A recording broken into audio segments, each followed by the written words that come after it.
Grandad Jim, your granddad's dad. Yeah. That's my mum. As you know, Grandad. And that's Greta, Jim's wife. Yeah. Grandad's mum.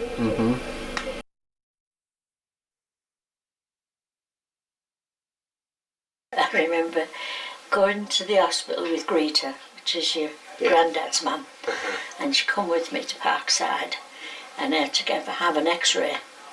And they did it horrible then. It was done with a big strap and just pulled tight off your stomach.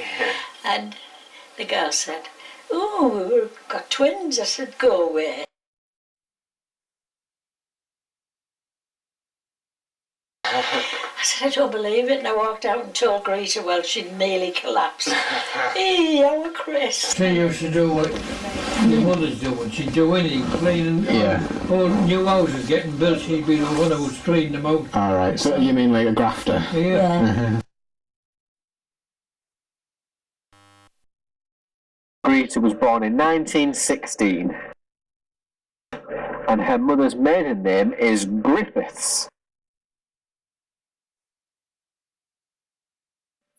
On July 20th, 1903, we've got Francis James Lafferty. He's 25 and he's a bachelor. And we've got his wife, Annie Mary Griffiths. She's 21 and she's a spinster. And they got married in the parish of North Ormsby in Middlesbrough. Francis is a crane man and he's living at 10 Coltman Street. And Annie's not working and she's living at 3 Jubilee Street. This is Greta's mum and dad. On the 1911 census, you've got Francis James Lafferty. He's the head of the family and he's 33. Then you've got Annie Mary Lafferty. She's the wife and she's 29. Then you've got the start of the children. So you've got Winifred Annie Lafferty. She's the daughter and she's 5. And you've got Ivy Doreen Lafferty. She's the daughter and she's 1. And the rest haven't been born yet. Francis signed the census at 38 Coltman Street in North Ormsby, and this is 38 Coltman Street today, the door on the right.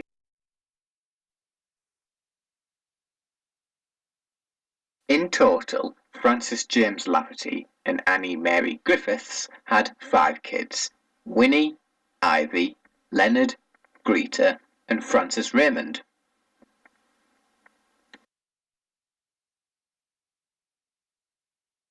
Winnie would be the one that would be a little bit snobby and snooty. Oh, she was very bombastic, wasn't she, Winnie? Totally different to Mother. You wouldn't put Brian's mum with her. On August the 12th, 1933, Ralph Smith, 29, married Winifred Annie Lafferty, 28, and they were both single and they got married at the Methodist Church in Bradford. Where Ralph, although he used to be like posh, he wasn't posh person. He'd make you feel at ease, relaxed, he'd talk about anything, wouldn't he? Ralph's job is a worsted SPH and Winnie's job is a worsted drawer. Now, in the dictionary, worsted means a fine smooth yarn spun from combined long staple wool. So that means Winnie was basically working for Ralph. Stumps on his hand, you know. Stumps? Stumps, that's all. Because he lost all his fingers in the mill, where he owned the mill. Yeah. And over the roof of the house, in the garage upstairs. In the garage. Yeah. What, is this in Bradford? Yeah, you saw about 14 women were. On the 1933 marriage, in the witness section, is B. Smith. Now, this is Blanche Smith, Ralph's sister, who Winnie became best friends with. Annie Blanche and Annie Winnie was sat in the chair in our mum's and cargo wheel and went down one day. And Annie Winnie said, "Oh, we're going really poor." And I said, this is when it first came out. I said, "You will have to come off that pill, Blanche." Well, she hit me. She never had a man in her life, did she? I said, you have to come off that pill. Because everybody passed out bloody laughing apart from Annie Blanche. Two big women, and they were two big women. Because Blanche didn't get married, did she, or anything? Winnie was big that away, and Blanche was big that away, wasn't she? She used to wear a big man's gold watch, and you didn't look out of place on her because she was that big. She was that big. Yeah. But very smart, and big, thick woolen skirts, and big chunky cardigans. On Winnie and Ralph's marriage certificate, it says that Ralph is living at 24 Willow Street in Bradford.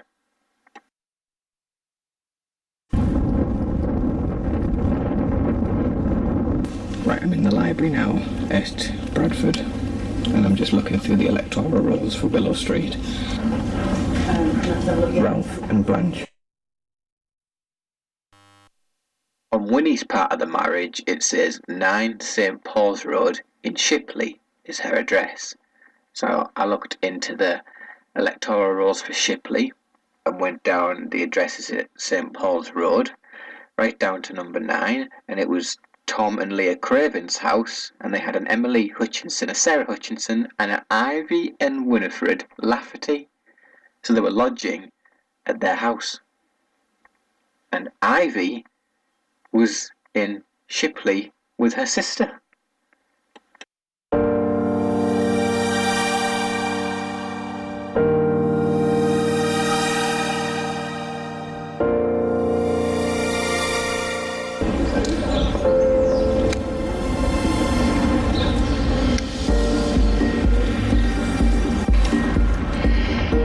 St Paul's Road now, and we're looking for number 9 St Paul's Road.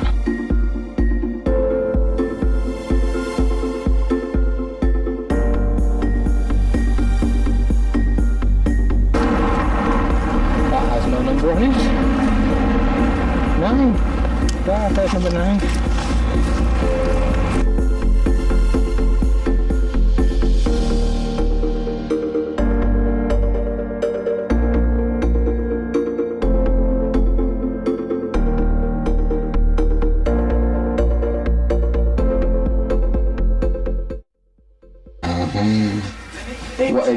Ivy was always different from Winnie, wasn't she? Yeah. It was like walking in the mall, walking in there out. She never had a smile on her face. Why though? Oh, because, well, I wouldn't live with him. 8th July 1933, George Richards married Ivy Doreen Lafferty. George was 26 and Ivy was 24. George is living at 43 Esk Street and Ivy's still living at 38 Colman Street. Why didn't you like George, by the way, no, Ivy's husband? Because he was white. He was slimy, he used to paw you. What did he look like? Oh. The Adams family. The Adams. Those were bags under his eyes were camping out. George and Ivy had 5 kids: Derek, Alan, Jean, Clifford, and Barbara.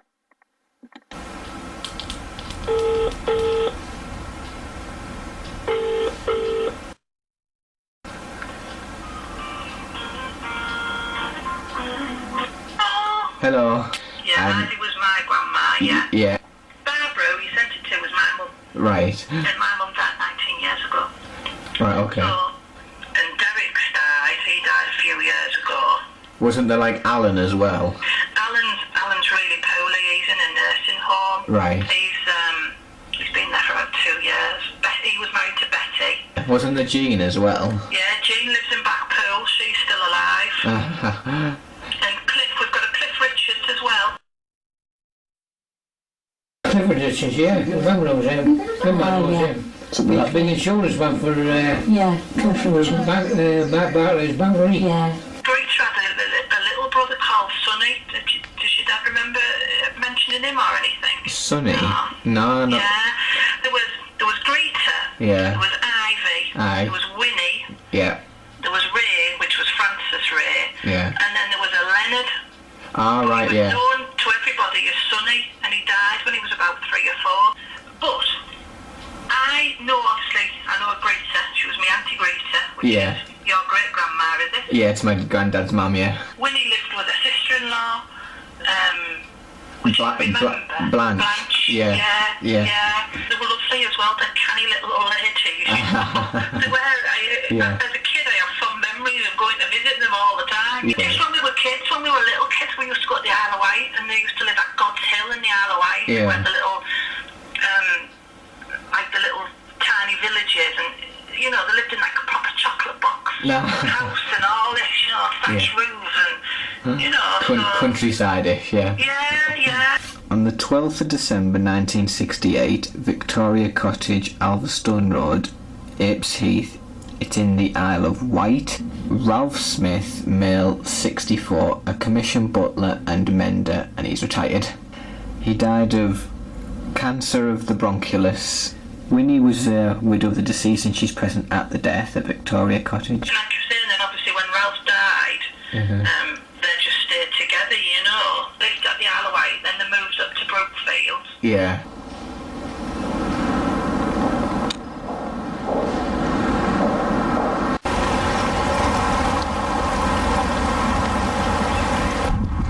I'm on Ailton Drive now to look for number 18. It's pouring down with rain. And there it is there, number 18. This is where Winnie lived with Blanche in the 80s. They then went down to live in Guildford next to their daughter, like Winnie's daughter. You're not thinking of Marjorie, are you?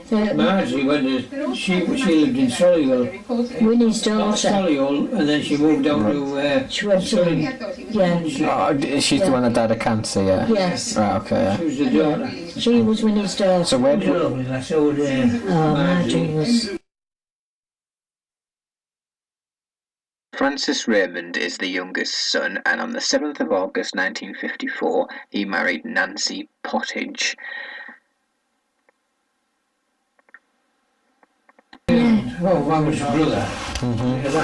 Yeah. He was a train driver down there. Over the train driver. Nancy was a... Oh, Nancy was a... She was the queen one, wasn't she, Nancy? Didn't Jim used to say, "Don't talk to me about them too"? Yeah. Stand Nancy, could he? Me and Corey's kids, Graham, Janice and Gary. Janice lives in America. Right. And Graham and Gary have both moved away. I think they live in Sheffield now. But Ray's mum got remarried when he was about 14. And his new stepdad was a bit of a bastard, basically, and he threw him out. So Greta and Ivy brought Ray up. Right, okay. So they've all been really close, you know. Yeah.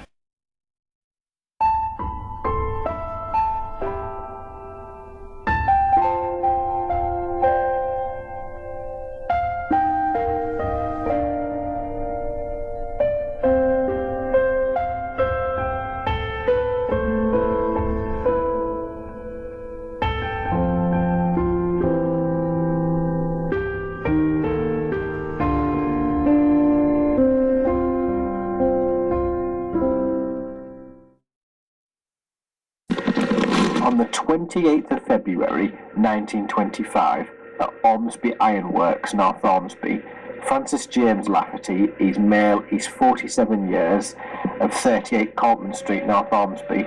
It says, poisoning by carbon monoxide gas, accidentally inhaled whilst attending to a blast furnace gas mains, accelerated by aortic valvations disease of the heart.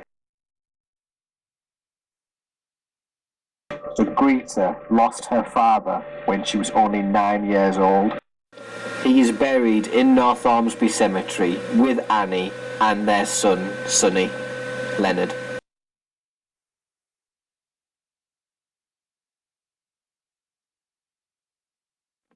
So going back to the beginning of Francis James Lafferty's life, he was born in 1877 and he was born in Princes Street in South Bank. By his 1903 marriage, we know that he's living at 10 Coltman Street, and his father was Francis Lafferty Sr., who was deceased at this time, but he was a labourer.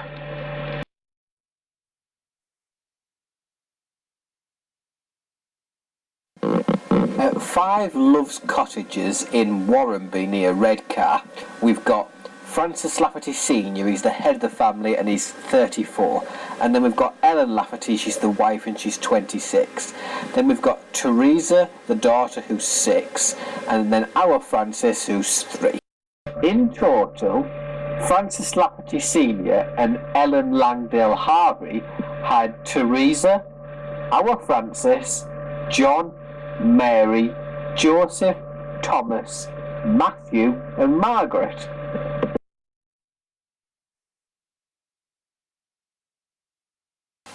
A mother and daughter sent to prison. On Wednesday at the Middlesbrough Police Court, Ellen Lafferty and Teresa Lafferty, mother and daughter, were charged with obtaining goods by false pretences. There were 8 charges against the prisoners. The younger prisoner, who is 19 years of age, who stated to have called on various tradesmen and ordered goods, some of which she took with her, and the remainder she directed to be sent along with the bill to different addresses. All knowledge of the prisoner or orders for the goods was disclaimed. The Chief Constable said the girl had been in several situations during the past 12 months and only remained 2 or 3 weeks at each. Several articles were stolen from these places, and some of them had been recovered from pawnbroker shops. The crafty, but it's just like me. It was the most painful case. There could be no doubt that the mother and daughter had been acting in concert. Is that a term for together, like collaborating? Yeah, I see. The girl being the thief and the mother being the receiver. The mother said she had no knowledge that they were stolen. The stipendiary said he declined to believe her. She must have known that things were dishonestly obtained and she had got rid of them by pawning them. She would therefore have to go to prison for 4 months and the girl for 3 months with hard labour. On leaving the dock, Ellen wept bitterly, saying, "Oh, what will my poor children do?"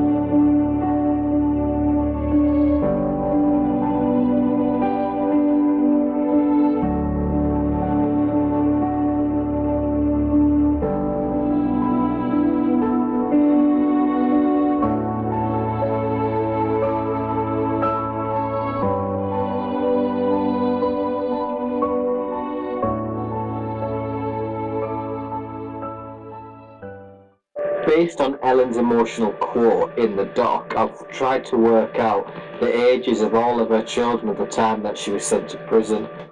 She was sent to prison when she was 40 and Teresa was 20, which means that Francis, Greta's dad, was the eldest kid to help raise the rest of the family along with his own father. He was raising John, who was 14, Mary, who was 13, Joseph, who was 11, Thomas had passed away as a baby, and Matthew was 3, and Margaret wasn't born yet.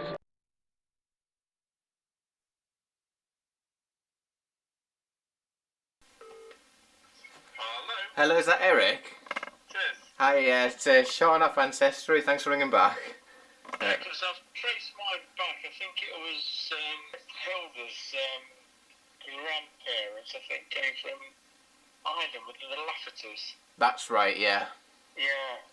Yeah, Hilda and my nana were cousins. Oh, right, okay. So it's like through that line. Is it Teresa? Teresa, yeah. Teresa, I don't think you met her, did you? Oh, no. Obviously, I met Veronica and her husband, Gladstone. Yeah. Yeah, he was a great fella, he was, Gladstone. Yeah. Yeah, real nice chap. Worked in the docks. What was Veronica like? Veronica? Yeah. Back she was dreadful. Dreadful. Oh, she was awful, she was. Right. How? Whereas Gladstone, her husband, he was a lovely fella. So they were complete opposites. Yes. Good girl. Wasn't she nice to you? No. She said something, do something, you did it, or if you get a belt. Oh yeah, she think nothing of giving you a clip. Yeah. Yeah, one story where she threw a knife at my mother. Oh God. Bit of a battle. She never passed the driving test, although she drove a car because she was given a licence during the war. Oh right. And she wasn't a very good driver. Well, her mum seems to be quite a madam, if that makes sense as well. Yeah. Right. I've got Teresa in prison. Oh God. So that wouldn't surprise me. So Veronica's mother was in prison? Yeah. Oh God. Veronica and Gladstone, they lived in Wall's End. Yeah. That's when my mum was born. Seen the picture that you put up, I think. Yeah, my mum, yeah. My mum had a child that was given away at birth. Yeah. And I don't know whether you saw that she had Joan. Oh yeah, is that the one that passed away? Yeah, age 5, yeah. Yeah. Was your mum alright? Was she not like Veronica? Oh no, she was nothing like Veronica. Yeah. So did your mum ever speak about Teresa then? I can't remember. Yeah. I can't remember really. Not that I know of. I mean, obviously that's my mum's middle name, so yeah. She was possibly named after. So we're distant cousins. Yeah. Yeah. So going back to the Middlesbrough lot, with Francis Senior dead, Ellen Lafferty gets married again, and on Christmas Day 1902 she marries John Samuel Tingle, who's 39 and he's single. She's saying that she's 46 when she's actually 48 and she's a widower, and they got married in the parish of North Orbsby in Middlesbrough.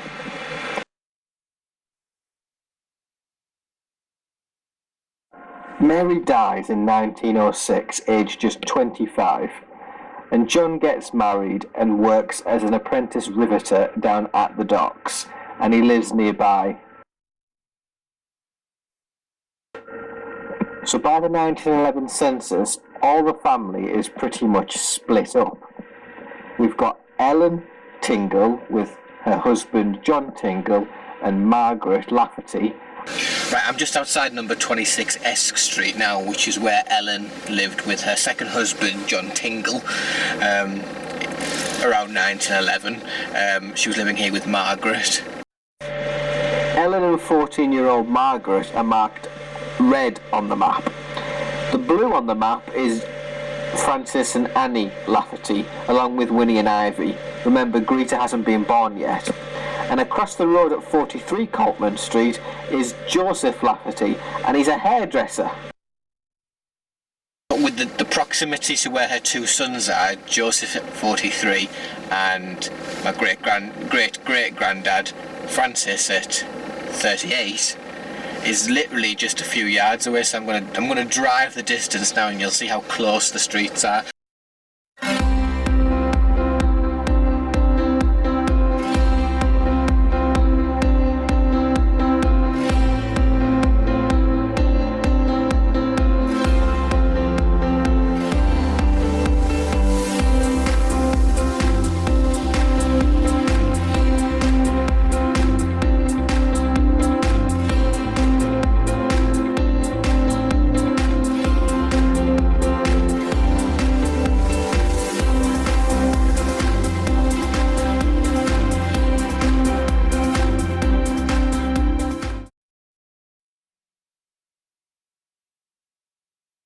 The only one that's missing is Matthew Lafferty, and that's because he's down in South Tidworth in the army barracks.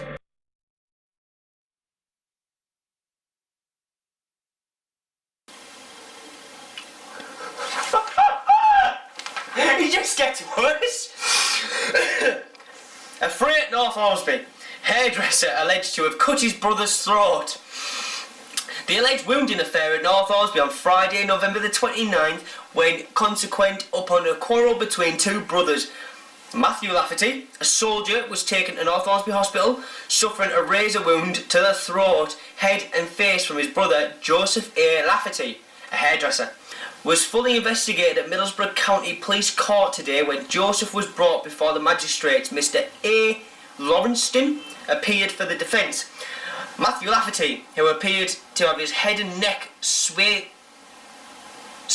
in bandages, said he was a private home on furlough. Fucking hell, it existed then! Jesus! About midnight, he went to his brother's house, but his brother was not there. He came in later and they had begun quarrelling, but he could not remember what about as he had too much to drink. Again, sounds like me.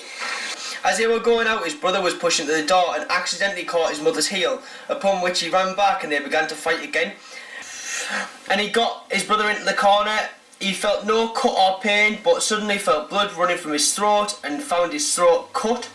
He struck his brother, knocking him out of the way, and he went outside. He was later seen by Dr. Benson and taken to the hospital. Answering Mr. Lawrenston, who defended that he went to his brother's house to say goodbye, Ellen, the mother of Lafferty's, said that when she first saw her sons, they were quarrelling, but she did not know the cause. She was endeavouring to get them separated, but they closed together in a dark room and struggled. Matthew being uppermost? I think that means more dominant. I think he means winning, basically. He's kicking ass, right? She heard Matthew say, "Now you've done it." And when he went into the street, she saw him bleeding from his neck. He was able to walk home. The injured man was under the influence of drink, but prisoner was sober. Dr. Jones of North Hornsby Hospital described the injuries, which numbered 7, committed for trial at the quarter session on the charge of unlawful wounding, to which he pleaded not guilty, saying he acted in self-defence.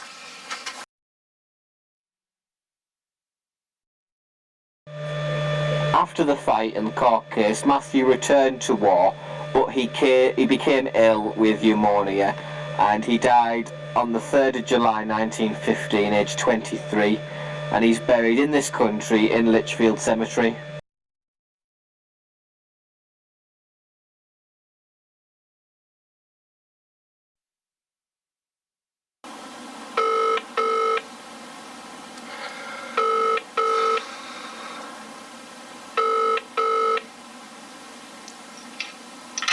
Hello? Hi, is that Jackie?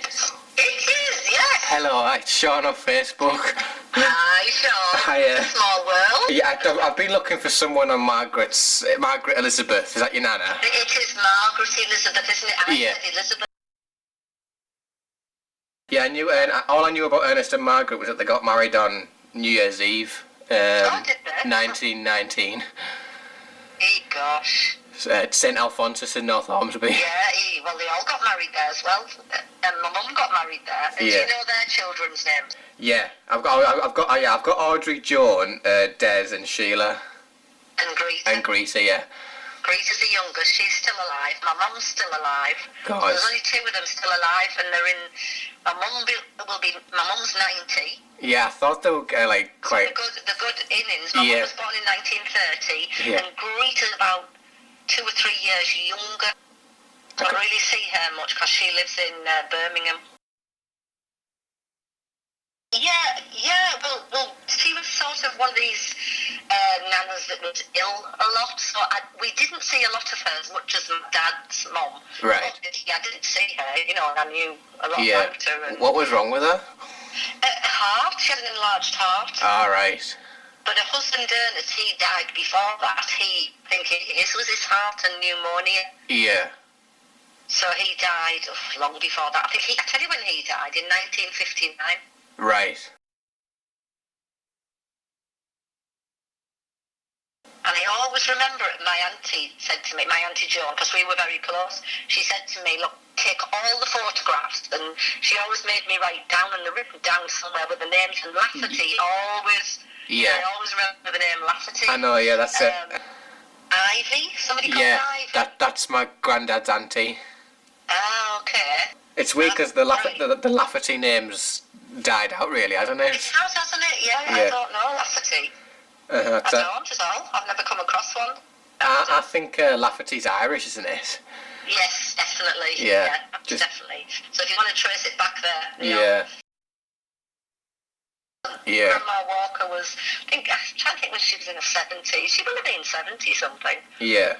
Yeah, because I think I was 13. So yeah, about in her 70s. But she always seemed to be, my Auntie Joan ended up looking after her in Great Eastern. Right. She used to live in the Thormsby near St Alphonsus Church for years. Yeah. And then they took her to live with her, and she always sort of had a bed in the dining room. Right. When we were kids, we'd go and stay. Yeah. And I can just remember her then.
Ellen Langdale Tingle died in 1927 in North Ormsby, 2 years after my great-great-granddad Francis Lafferty died at the Ironworks of the gas.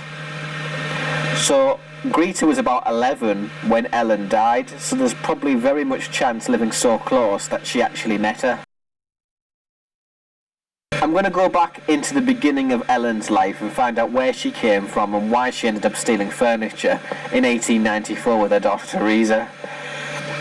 If we look at her second marriage to John Tingle, Ellen's father is listed as James Harvey, and he's deceased at the time of the marriage, and James's job was a blacksmith.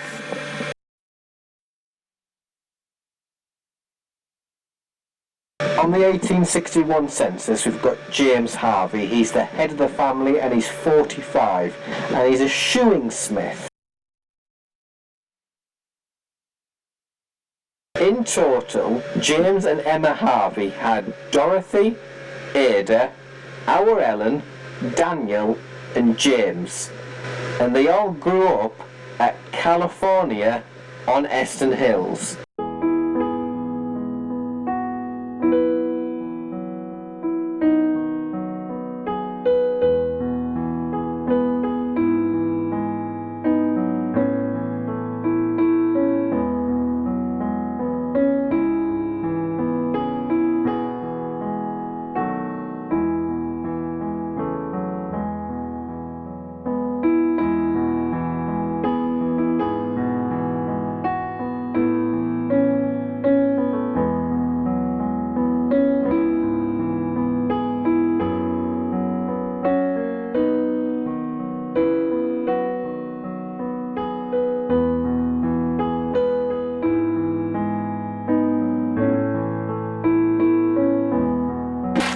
I'm just at the base of the Eston Hills now, and I'm on California Road, and there's this Eston Mines dedicated to all who worked in Eston Iron Mines, California, 1850 to 1949.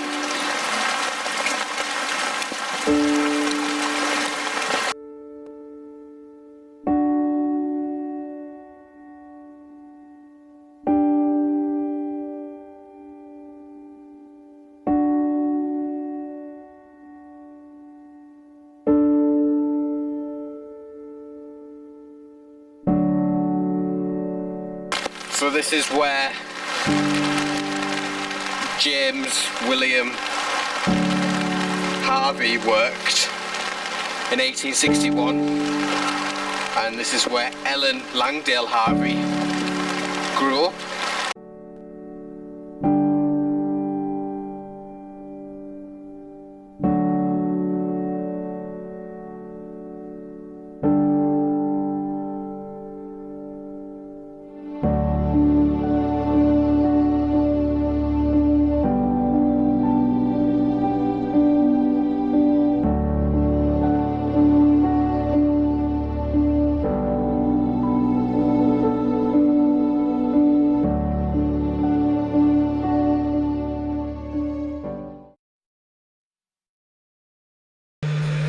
On October the 10th, 1848, James William Quilter Harvey, 34, married Emma Langdale Coates, 27. They were both single and they got married in the parish of Goodramgate in York. Emma's father is Stephen Coates and he's a stonemason.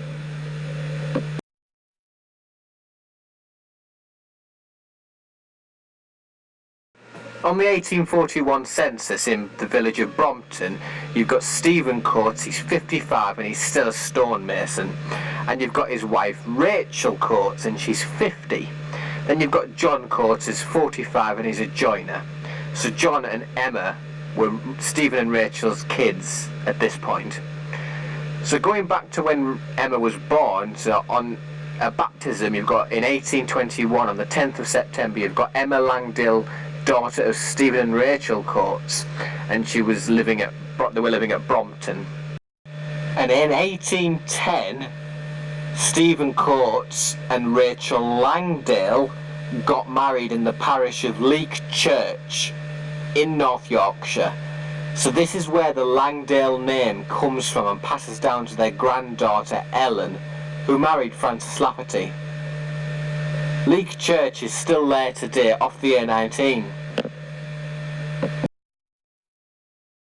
Is just off the A19, so I'm going to go there whilst it's dark because usually it's floodlit so you can see it and it looks absolutely amazing.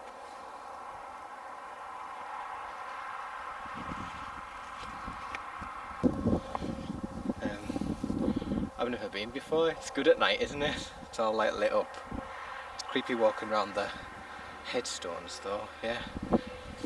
But and this is the church where her parents, Stephen and Rachel Coates, got married when she was Rachel Langdale. So this is where they got married. So it's like what, Greta's great something. Ellen's Greta's gran, so this is Ellen's grandparents got married at this church.